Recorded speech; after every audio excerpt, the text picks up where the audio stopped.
Welcome to my Rainbows in the Dark podcast. First off, yes, the title is absolutely inspired by Ronnie James Dio, who was one of the kindest, most generous, resilient, humble, and yet powerful visionaries ever. I came from a super conservative Latin Catholic family, and when I say Latin, I don't mean Latino. I mean, they only go to the churches where the Mass is still said in Latin. I was not allowed to have records like Dio around because my parents thought that the imagery was full on satanic. I grew up during the satanic panic of the 1980s, and heavy metal music was demonized. The irony, of course, is that it turns out listening to heavy metal music actually helped people who were feeling down. In 2015, a study entitled Extreme Metal Music and Anger Processing was published in Frontiers in Human Neuroscience. This study showed that metal music helped people to process their anger and achieve states of calm.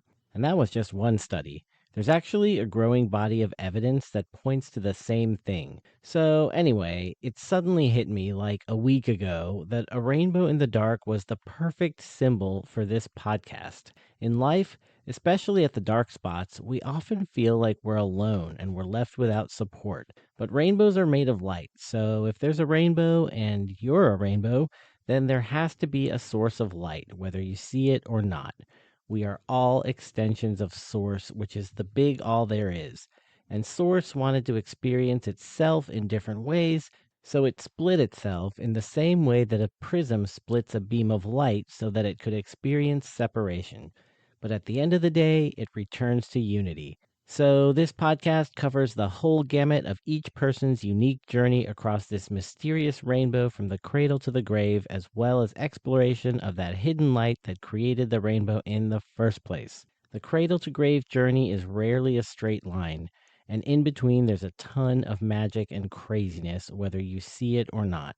This podcast is for people who are on the path of light and also are not afraid to look into the dark. It's about conquering fear and expanding your capacity for light while keeping your feet firmly grounded as you make your way through your own personal journey of life. I never dreamed that my weird collection of life experiences and superpowers would converge into a single point, but here we are. We are all rainbows in the dark.